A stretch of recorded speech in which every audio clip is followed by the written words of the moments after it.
Again, I'm joined here with Brad Ducote, head football coach at Rosepine High School.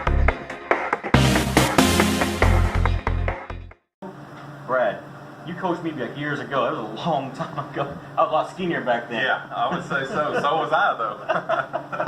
I want to talk to you about some of your players. I was at your game last night. You guys won 44-6. Great win. What's some of the key factors in that game last night? Well, obviously the conditions weren't favorable for us. I mean, the field was absolutely muddy. We knew we was going to have to run the ball.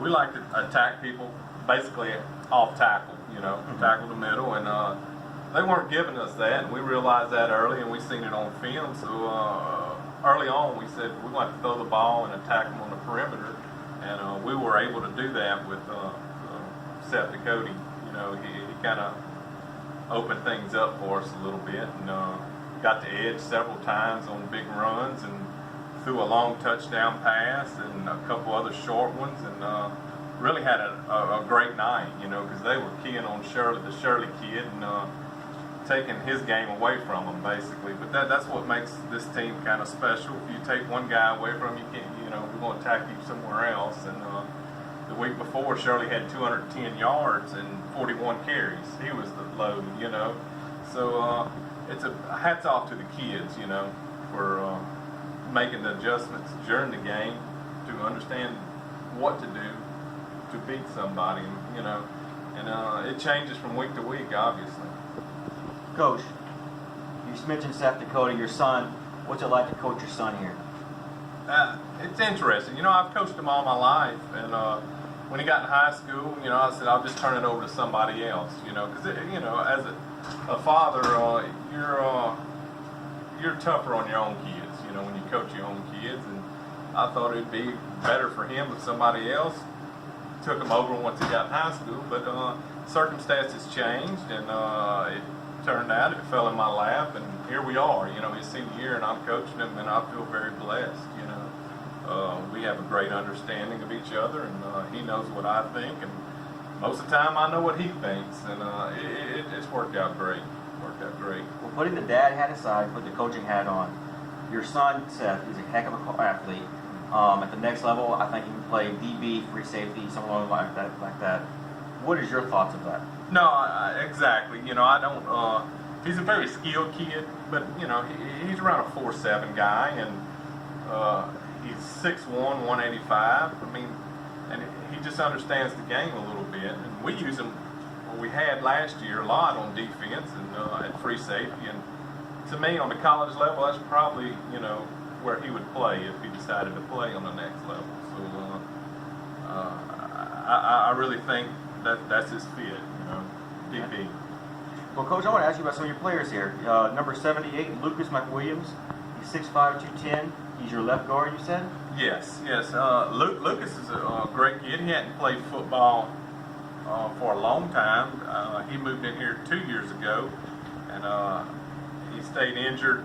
He had appendectomy, I think, first part of last year, and came in and played a few games and started every game so far this year for us, and he's getting better by the game. What a frame, though, 6'5", not everybody's gifted with that kind of size. I would consider him a high ceiling guy. I mean, he will finish his senior year and he won't reach 1/4 his potential, so This guy's limited, this guy. Yeah, I really believe that. He's a very intelligent kid too, He's a 3.9 something, grade point average, high ACT, very, very smart guy. So he brings more to the field than just the athletics. Oh, sure. Yes, sir. Okay. Number 77, Wesley Willis. You said his brother plays at Grambling. Yeah, his brother got a scholarship to play at Grambling, and things didn't work out, but he was a good one for us, and Wesley's actually bigger than him, and I think Wesley's going to be better than him overall. He's getting better. He's got a high ceiling. He hadn't reached nowhere near his potential. He gets better by the day. You said he's very physical up front. Yeah, he is very physical. Yeah, he's probably our most physical lineman up front. We're pretty big up front. He's the most physical guy we got. We put him at right tackle, and he dominates. Seth Shirley, What are your thoughts of your running back, Seth Shirley? Seth is just a workhorse, man. He fits our scheme and what we like to do to the T. You know, he's not the fastest kid in the world. Yeah, I think the next level, I think he's a linebacker. Yeah. Because he's definitely not a running back on the next level. He can play defense because he's an aggressive kid. He understands the game, and there's no quitting the young man, that's for sure. Okay. Your tight end, Josh Cummings. What do you think about it? What is his abilities, Coach? Great hands. He's a class of 2020. Yeah. He's a junior. He's 6'3" and 195. Man, his frame could carry 50, 60 more pounds easy. Mm-hmm. You know, his blocking's getting better. If I had to grade his blocking, I'd say he was an average blocker, you know, with good hands at the position of tight end. But he's a high ceiling guy. He's only going to get better. So, how's his speed?